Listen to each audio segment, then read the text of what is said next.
तो hello hello बच्चों, कैसे हैं आप सभी। उम्मीद करते हैं अच्छे होंगे, मजे में होंगे और नो डाउट आपकी क्लास बहुत बढ़िया चल रही होंगी।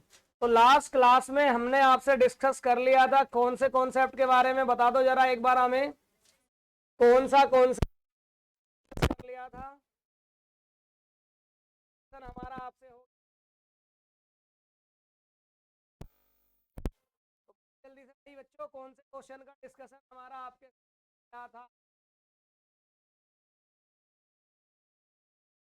जल्दी से बोलो, क्वेश्चन कौन सा था वो एक बार। कोई भी क्वेश्चन बोल दो ताकि हम। Hello hello hello hello hello, जल्दी से क्वेश्चन बोल दो भाई। क्वेश्चन में क्या क्या थी डिजिटें, कितनी एप्लीकेशन इनवाइटेड थी, कितनी एप्लीकेशन रिसीव्ड थी, सारी बातें बता दो हमें जल्दी से। हाँ जी बोलो जल्दी से। 1 लाख एप्लीकेशन इनवाइटेड थी। 1 लाख सर एप्लीकेशन इनवाइटेड थी। एप्लीकेशन इनवाइटेड, कितनी एप्लीकेशन इनवाइटेड थी? 1 लाख। फिर एप्लीकेशन इनवाइटेड थी, रिसीव कितनी हुई थी ये भी तो बता दो भाई। रिसीव कितनी हुई थी? और सर फिर लिख लो फेस वैल्यू। फेस वैल्यू कितनी थी? 10 रुपए। एप्लीकेशन रिसीव कितनी थी भाई? 95,000। इसके अलावा बोलो। एप्लीकेशन रिसीव थी 95,000। फिर अच्छा, एप्लीकेशन पर कितने हैं? 3। अलॉटमेंट पर कितने हैं? 6। इंक्लूडेड 2 का प्रीमियम, तो यानी कि 4 + 2 हो गए। आगे बोलो फिर। Balance on final call. Balance on first and final call कैसे निकलेगा? Balance first and final call पे सर टोटल कर लेंगे। बताओ फिर इशू प्राइस कितना है? इशू प्राइस बोलो टोटल कितना है? 12 का इशू प्राइस है, यानी कि 10 + 2, तो 6 और 3 9 कितने बचे यहां पर? 3 रुपए बचे। तो इस तरीके से 3 रुपए का क्या मिल जाएगा हमारा? First and final call. Sir यहां आपने 12 क्यों रखा, 10 क्यों नहीं रखा? क्योंकि ऊपर इंक्लूड है, ऊपर प्रीमियम इंक्लूड है, तो यहां पर भी प्रीमियम इंक्लूड करके ही अमाउंट लिखी जाती है। तो इस वर्किंग नोट में कोई दिक्कत? कर ले फिर क्वेश्चन को आगे। चलो भाई लोगों, अब क्वेश्चन को आगे बना लेते हैं, सिंपल सिंपल सीधा सीधा। तो बताओ क्या करेंगे। पहली एंट्री बताओ किससे बनेगी सर? सर आपने बताया था इनवाइटेड से यहां कोई लेना देना नहीं है। अंडर सब्सक्रिप्शन के केस में सारी एंट्री एप्लीकेशन रिसीव्ड से बन जाती है। एक बार एप्लीकेशन रिसीव्ड देख लो। वैसे तो मैंने बताया है बेशक 90% से कम हो, आप क्वेश्चन को पूरा करोगे और बाद में लिख दोगे आंसर के नोट में, however minimum subscription note received, तो कंपनी मनी को रिफंड भी कर सकती है, ऐसे करके नोट डाल दोगे। तो एप्लीकेशन पे आ जाते हैं। पहली एंट्री क्या बनेगी बोलो भाई? Bank account debit to what? Bank account debit to share application account. Narration बनती है बीइंग एप्लीकेशन मनी रिसीव्ड। कितने से बनेगी सर? 95 एप्लीकेशन मिली हैं और एप्लीकेशन पे 3 रुपए मांगे हैं। तो बताओ 95 × 3 करके कितना आ जाएगा? 2,85,000। 2,85,000। बताओ दूसरी एंट्री क्या बनेगी भाई लोगों? Share application account debit. तो भैया 2 शेयर कैपिटल लिख दो यहां पर। चलो जी लिख दिया 2 शेयर कैपिटल अकाउंट। कितना? 2,85,000। 2,85,000। बताओ अब किसकी एंट्री बनाएंगे भैया? बेटा जी अब एंट्री बनाएंगे अलॉटमेंट की। अलॉटमेंट पर पहली एंट्री बनती है कैपिटल वाली, सेम एंट्री कॉपी कर दो, बस एप्लीकेशन हटा के अलॉटमेंट लिख देना। Share allotment account debit to share capital, same copy कर दो।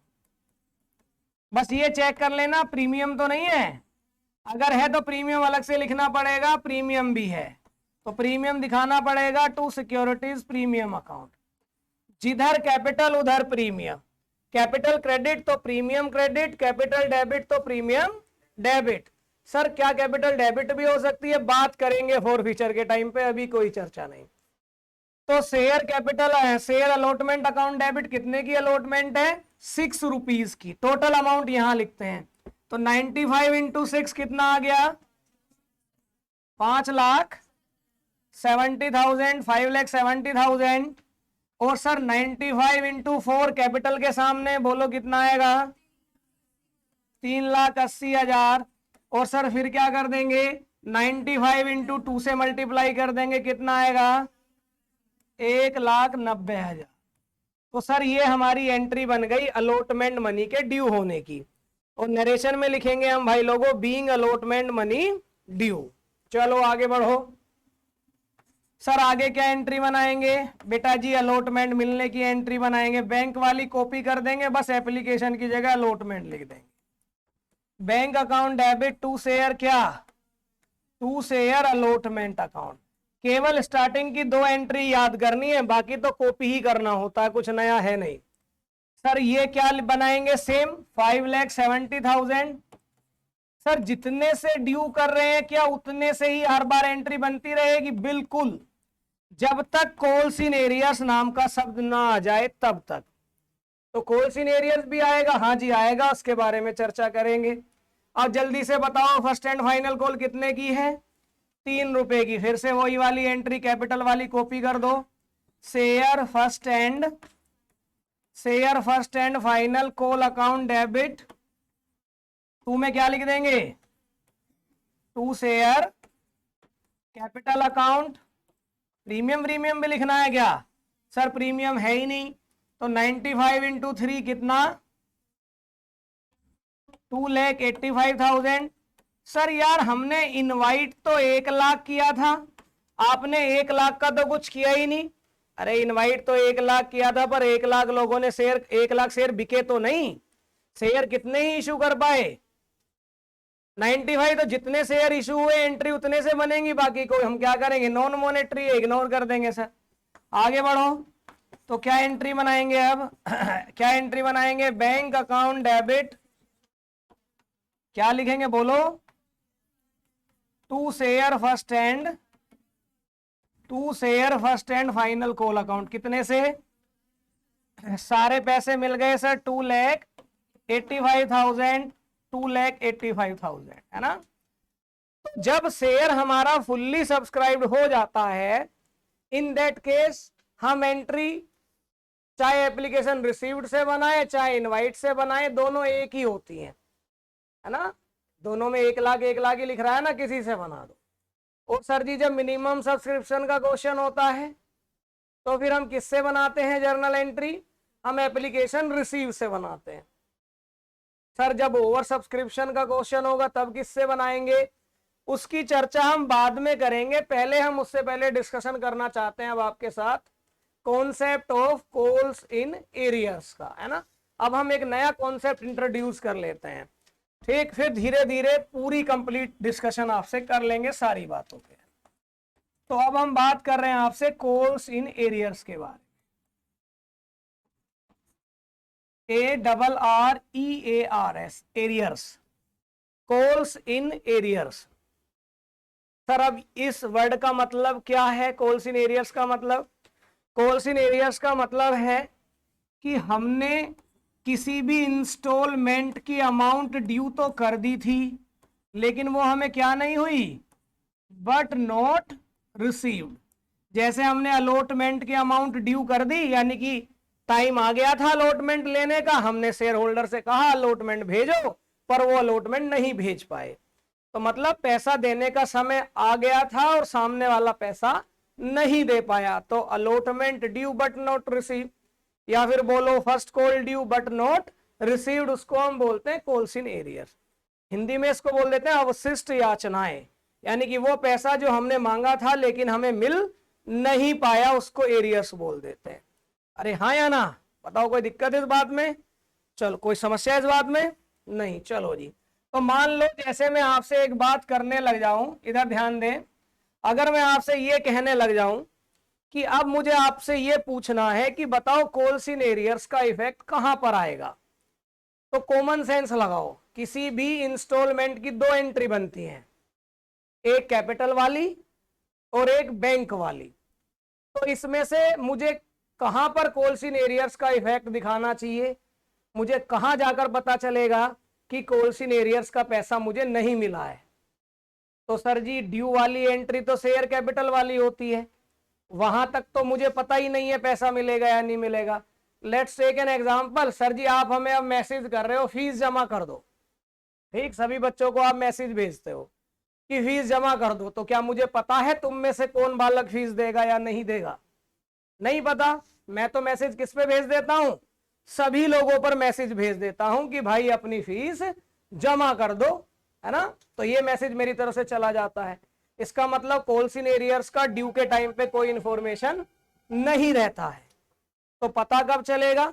मान लो मैं आपके सामने लिख देता हूं कि मान लो मुझे जो फीस रिसीव होनी है वो 1,80,000 के आसपास की फीस रिसीव होनी है, और मैंने आपसे कहा कि इसमें से जो मुझे अमाउंट रिसीव्ड हुआ है ना, इतनी मैंने ड्यू करी है कि इतना पैसा मेरे पास आना चाहिए, लेकिन मुझे जो अमाउंट रिसीव हुआ है वो केवल कितना हुआ है? 1,60,000। इसका मतलब कितनी अमाउंट रिसीव नहीं हुई? 20,000। तो इसी को बोल देते हैं शेयर्स के कॉन्टेक्स्ट में कोल्सिन एरियर्स अकाउंट, यानी वो पैसा जो मांगा गया था पर हमें मिला नहीं है ना, मांगा गया था नहीं मिला है। तो आप मान लो यही शेयर वाला है और इसी की एंट्री में बना देता हूं, तो फीस मेरी इनकम है, टू फीस अकाउंट, तो मैं कितने लिख दूंगी, फीस कितनी आनी चाहिए? 1,80,000। फिर मैंने अपने बैंक अकाउंट में जाकर चेक किया तो पता चला बैंक अकाउंट कितने से डेबिट है? केवल 1,60,000। तो मैं सोच रहा था यार इनकम तो 1,80,000 की क्रेडिट होनी चाहिए थी, लेकिन इनमें से अभी तक कितना पैसा आया है? अभी तक केवल एंड केवल 1,60,000 ही आया है। तो शेयर्स के केस में जितना पैसा नहीं मिला उसको किस नाम से दिखा देते हैं? इन एरियर्स अकाउंट डेबिट। इसको नॉर्मल एंट्री की तरह मत समझने लगना कि सर जी एक्रूड इनकम दिखा दो कि कमा ली पर मिली नहीं। मैंने कहा ना शेयर के कॉन्टेक्स्ट में कन्वर्ट करके बना रहा हूं मैं। तो इतने मांगे थे, इतने मिल गए, इतने पैसे नहीं मिले।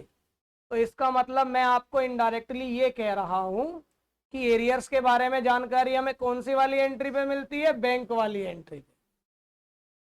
बैंक वाली एंट्री पे जाकर पता चलता है हमें पैसे, क्योंकि बैंक में कम पैसे आए होंगे, ड्यू हमने ज्यादा करे होंगे, तो जो डिफरेंस होगा वो क्या हो जाएगा? कोल्सिन एरियर्स हो जाएगा। तो यहां से एक बात तो क्लियर हो गई कि कोल्सिन एरियर्स को एडजस्ट कौन सी एंट्री से करेंगे हम? कौन से वाली एंट्री में करेंगे? बैंक वाली एंट्री में करेंगे। अरे हाँ या ना? तो चलो जी, इस अपनी छोटी सी बकवास के बाद हम आगे बढ़ते हैं और दोबारा से लिख लेते हैं कि कोल्सिन एरियर्स का हमें क्या करना है। चलो जी, तो इसका मतलब कोल्सिन एरियर्स का हम क्या करेंगे? इधर देखो, जब कोल्सिन एरियर्स होगी, है ना, जब कोल्सिन एरियर्स होगी मतलब कि when due amount not received, इसी को तो बोलते हैं कोल्सिन एरियर्स। अरे इसी को तो बोलते हैं कोल्सिन एरियर्स कि जब हमें ड्यू अमाउंट क्या ना हो? रिसीव ना हो। तो सर जी ड्यू अमाउंट हमें रिसीव जब नहीं होगी तब क्या करेंगे? इधर देखो, तो सर जी हम बैंक वाली जर्नल एंट्री में क्या कर देंगे? क्या लिख देंगे? कोल्सिन एरियर्स अकाउंट डेबिट लिख देंगे। और इसका मतलब ये होगा बैंक में इतने पैसे कम आए हैं। मतलब एंट्री कुछ ऐसे समझ लो हिंदी में, इतने पैसे मिले अकाउंट डेबिट, इतने पैसे नहीं मिले अकाउंट डेबिट, टू कुल पैसे, तो कुल 1,80, मिले 1,60, तो नहीं मिले 20,000, कुछ इस तरीके से। तो हम बैंक वाली जर्नल एंट्री में क्या नाम लिख देते हैं? बैंक वाली जर्नल एंट्री में हम कोल्सिन एरियर्स अकाउंट डेबिट लिख देते हैं, जिसका मतलब है इतना पैसा हमें अभी तक नहीं मिला है ना, इतने पैसे हमें कम मिलेंगे। ठीक सर जी यार याद कैसे करें? ऐसे समझ लो नुकसान हो गया हमारा इतने पैसों का और हमने नुकसान को क्या कर दिया? डेबिट कर दिया भाई। ठीक, तो ऐसा हो सकता है उस बेचारे ने किस्तों पे शेयर खरीदा हो और जब खरीदा था तब उसका मिजान था, मिजान समझते हो? ब्योत, मतलब कि उस समय उसने बेचारे ने अपनी प्लानिंग करी थी प्रॉपर, बाद में कुछ ऐसा हो गया, प्लानिंग खराब हो गई, अब नहीं दे पा रहा वो पैसे। ठीक, तो हो सकता है बाद में ठीक हो जाए उसका फाइनेंशियल पोजीशन और वो आपके पैसे क्या कर दे, बाद में पेड कर दे। तो अगर मान लो कोल्स इन एरियर्स पहले जब नहीं, मतलब जब कोल्स इन एरियर्स की हैपनिंग हुई, मतलब जब कोल्स इन एरियर्स का जन्म हुआ और वो हमें नहीं मिली तो हमने डेबिट कर दी। लेकिन अगर किसी आदमी ने वो रुके हुए पैसे वो कोल्स इन एरियर्स बाद में हमें भेज दी तो क्या करेंगे? तो इस बात को भी लिख लेते हैं कि अगर वो रुका हुआ पैसा when calls in arrears received later on, है ना, बाद में।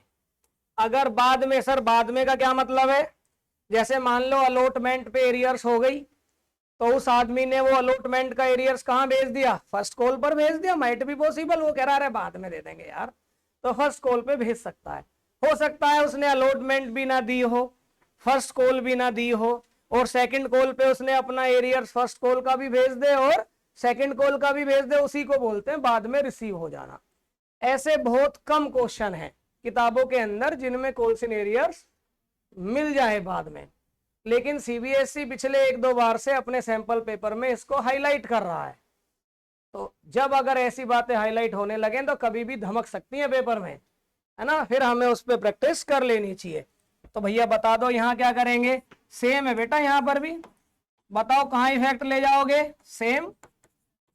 सर जी बैंक वाली जर्नल एंट्री में ही चलो, क्योंकि पैसा ना आए या पैसा ज्यादा आए फर्क कहाँ पड़ेगा?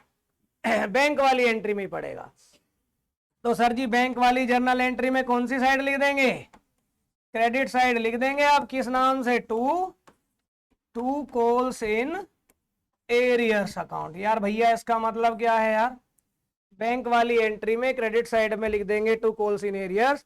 इसका मतलब है, ऐसे समझ लो, रुका हुआ पैसा मिल गया, मतलब जो खर्चा था, वो जो नुकसान था, वो किस में कन्वर्ट हो गया? इनकम में कन्वर्ट हो गया, ऐसे समझ।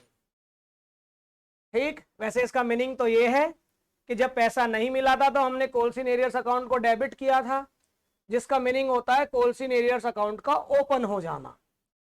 और जब ये पैसा मिल गया तो फिर हमने कॉल्स इन एरियर्स को क्रेडिट कर दिया, जिसका मतलब हो जाता है कॉल्स इन एरियर्स अकाउंट को बंद कर देना। किसी आदमी ने आपके पैसे नहीं दिए तो आपने जर्नल एंट्री में लिख दिया पैसे नहीं दिए। फिर उस आदमी ने आपके पैसे दे दिए तो आप जर्नल एंट्री में लिखोगे पैसे दे दिए। तो एक बार नहीं दिए, एक बार दे दिए, दोनों बातें कट के बैलेंस क्या हो जाएगा? बराबर हो जाएगी बात। फिर कोई डिस्कशन इस पर नहीं होगा। तो जब पैसे नहीं दिए तो डेबिट, जब दे दिए तो क्रेडिट। डेबिट क्रेडिट एक दूसरे से कट जाते हैं। Getting my point? तो यहां पर जो मैंने आपको बोला है, ये मैंने वो वाली सिचुएशन बताई है जब हम calls in arrears account open करते हैं।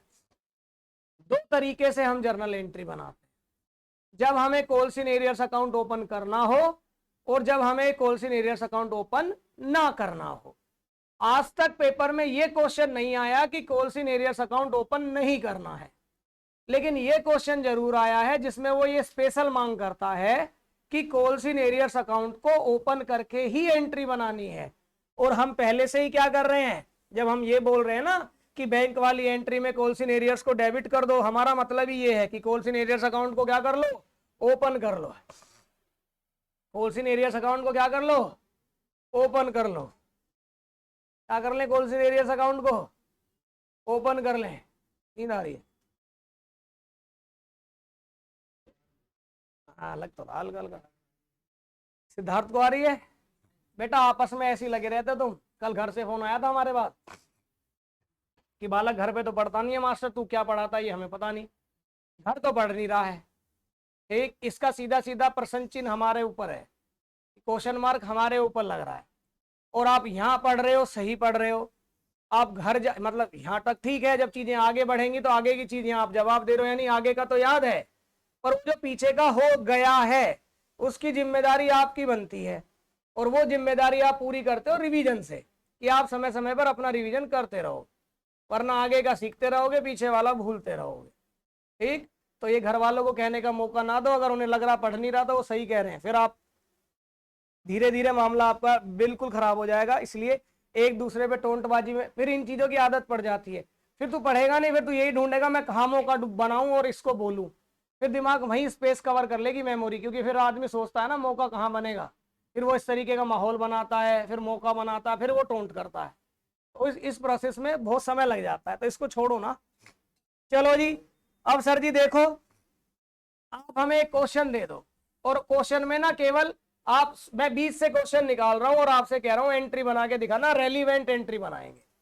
तो मान लो कि कंपनी ने जो शेयर सब्सक्राइब्ड करे हैं, शेयर सब्सक्राइब्ड का मतलब कंपनी ने जो लोगों को शेयर बेचे हैं, इशू किए हैं, वो कितने किए थे? 2 लाख किए थे मान लो, और अलॉटमेंट पे कंपनी ने मांगे थे 5 रुपए, ठीक। और फिर कंपनी ने कहा कि ये मिस्टर ए हैं, जिनके पास जो शेयर हैं वो हैं होल्डिंग 5000 शेयर्स। कितने शेयर रखते हैं ये अपने पास? 5000 शेयर।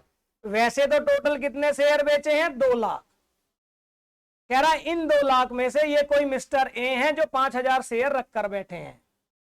उन्होंने क्या कर दिया, वो बेचारे नहीं दे पाए, unable to paid allotment money, उनका हिसाब खराब हो गया और वो अलॉटमेंट मनी की पेमेंट नहीं कर पाए। अब मैं आपसे यहां कह रहा हूं कि अलॉटमेंट अमाउंट, अलॉटमेंट वाली ड्यू वाली एंट्री भी बना दो और अलॉटमेंट वाली अमाउंट रिसीव्ड वाली एंट्री भी बना दो। मैं आपसे यहां पूछ रहा हूं, तो बना ले पहली एंट्री। तो बताओ क्या बनेगी पहली एंट्री? यहां अलॉटमेंट की पहली एंट्री क्या होती है? Share allotment account debit to share capital account. जरा देख के बताओ, कोई प्रीमियम व्रीमियम मेंशन तो है नहीं क्वेश्चन में? नहीं है सर। तो बताओ कितने शेयर थे? हमने 2 लाख शेयर्स पे कितने रुपए मांगे थे? 5। यानी कि हमने लोगों के घर इनविटेशन भेज दिया, अमाउंट ड्यू करके भेज दी कि जी देखो 10 लाख रुपए तुम्हारे ड्यू हो गए हैं। इसका मतलब सभी लोगों को मिलकर 10 लाख रुपए शेयर अलॉटमेंट के भेजने हैं। ये एंट्री हमने ड्यू की बना दी, ये तो बनेगी। अब हम क्या करेंगे, अब हमें पैसे मिलेंगे, तो क्या एंट्री बनाएंगे बोलो? अभी तो आप केवल ये वाली एंट्री बना रहे थे, बैंक अकाउंट डेबिट, और 2 में क्या लिख रहे थे? केवल bank account debit to share allotment account, यही वाली एंट्री लिख रहे थे कि bank account debit to share allotment account. अरे यही वाली एंट्री तो लिख रहे थे, bank account debit to share allotment account. ये वाली एंट्री आप बना रहे थे क्योंकि सारे पैसे मिल गए थे। लेकिन इस बार क्वेश्चन ने क्या मेंशन कर दिया कि कुछ पैसे मिले हैं और कुछ पैसे नहीं मिले हैं। तो कितने पैसे नहीं मिले देखो जरा, पढ़ो। हेलो,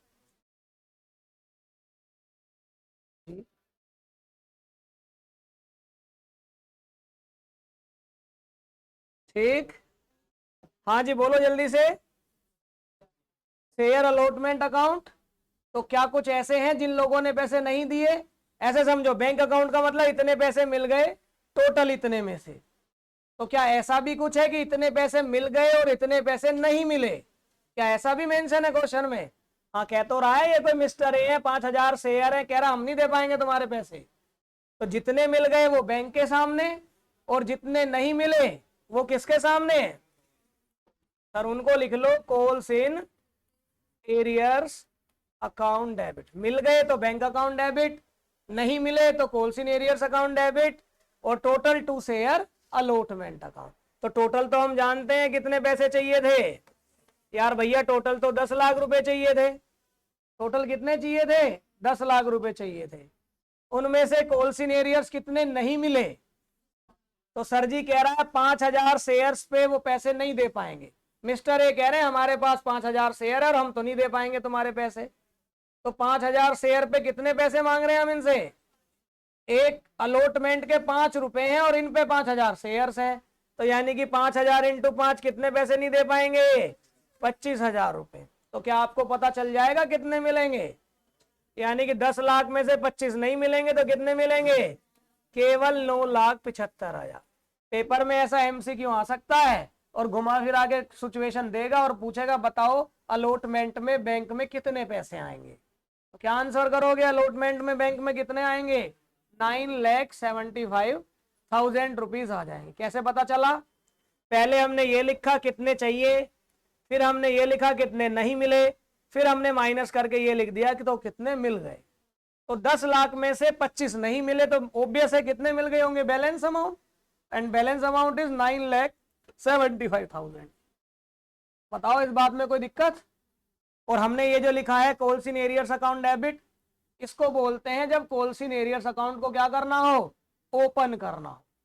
सर जी मान लो अगर हमें सेम क्वेश्चन करना हो और हमें कॉल्स इन एरियर्स अकाउंट को ओपन ना करना हो तो फिर आप क्या एंट्री बनाओगे? तो बेटा आप कॉल्स इन एरियर्स हटा दोगे और एंट्री बना दोगे bank account debit to share allotment account, और दोनों जगह कितने लिखोगे?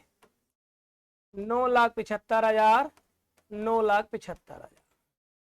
इसका मीनिंग है कि जब आपने कॉल्स इन एरियर्स अकाउंट को ओपन नहीं किया तो ये फिर ये एंट्री बन जाएगी, है ना। जिन्होंने शेयर्स को आगे थोड़ा सा समझा हो और फोर फीचर की कुछ एंट्री याद हो, वो मेरे इससे पहले वाले बैच में एक बालक ने क्वेश्चन कर लिया, क्योंकि उसने उससे पहले भी सीखा हुआ था, है ना।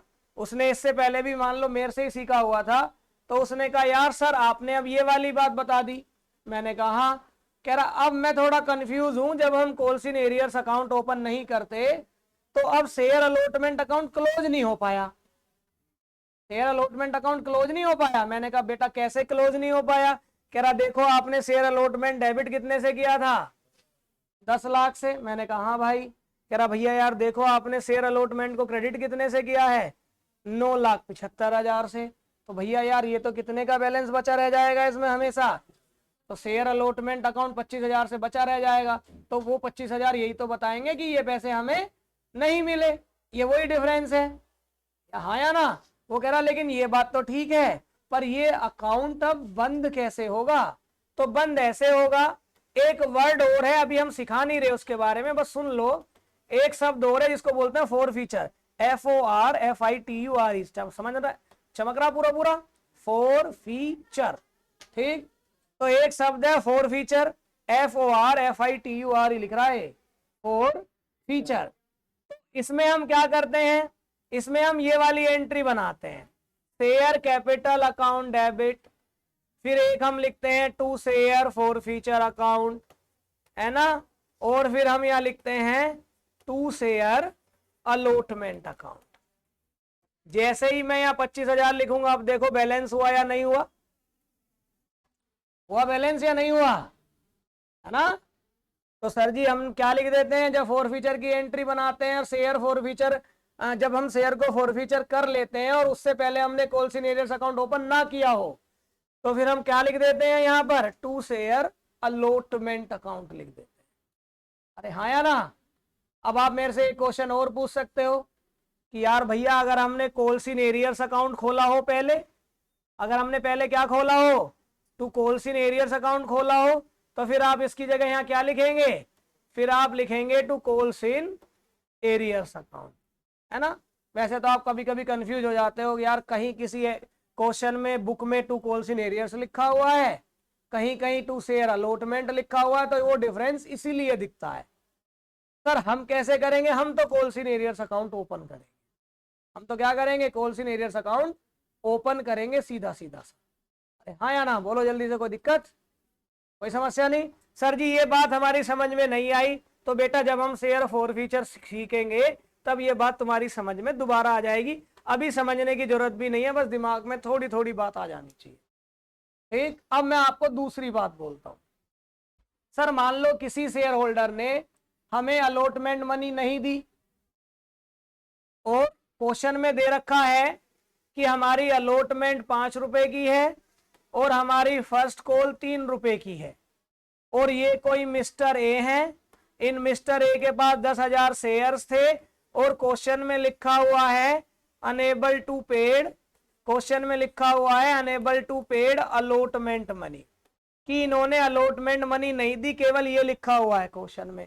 और मान लो जो शेयर सब्सक्राइब्ड है ना, मान लो जो शेयर सब्सक्राइब्ड है वो 1,80,000 है, कि 1,80,000 शेयर हमने सब्सक्राइब करे थे, अलग 1,80,000 शेयर बेचे थे जनता को, उनमें से मिस्टर ए के पास 10,000 शेयर्स थे और वो अलॉटमेंट मनी नहीं दे पाए। तो सिंपल जैसे अभी एंट्री बनाई थी बैंक वाली एंट्री में क्या लिख देंगे? कॉल्स इन एरियर्स कितना? 10,000 इंटू 5।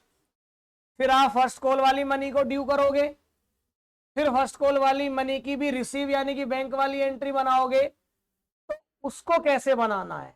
तो इसीलिए मैं क्वेश्चन आपको बता रहा हूं कि अगर किसी क्वेश्चन में कोई अदर इफ और बट मेंशन ना हो और ये बोल दे किसी शेयर होल्डर ने अलॉटमेंट मनी नहीं दी, तो हम ये मानेंगे कि अलॉटमेंट के बाद जितनी भी कॉल ड्यू होंगी वो सारी वो दे नहीं पाएगा। तो हम यहां पर ये अज्यूम कर लेंगे, कि ये जो मिस्टर ए हैं ये फर्स्ट कॉल भी हमें दे नहीं पाएंगे। तो हमें फर्स्ट कॉल पर भी क्या दिखाना है, कॉल्स इन एरियर्स दिखाना है। तो जो फर्स्ट कॉल की एंट्री बनाएंगे वो भी क्या बनाएंगे, bank account debit, calls in arrears account debit to share first call account. Getting my point. मतलब क्वेश्चन केवल इतना मेंशन करेगा अलॉटमेंट नहीं दी, तो हम मान लेंगे अलॉटमेंट नहीं दी, और उसके बाद फर्स्ट कॉल है तो फर्स्ट कॉल भी नहीं दी, उसके बाद सेकंड कॉल है तो सेकंड कॉल भी नहीं दी, हम ये मान के चलेंगे। गेटिंग माय पॉइंट क्या कहना चाह रहा हूं। तो उम्मीद करेंगे जितना आपको बताया है समझ में आ गया होगा, और आप ये जो क्वेश्चन आपके सामने लिखा हुआ है इसको करके लाएंगे, इसकी चर्चा करेंगे कल की क्लास में। जब तक के लिए जितना कराया गया है इसको अच्छे से रिवाइज कर लें, क्योंकि सीखते रहेंगे तो जीतते रहेंगे।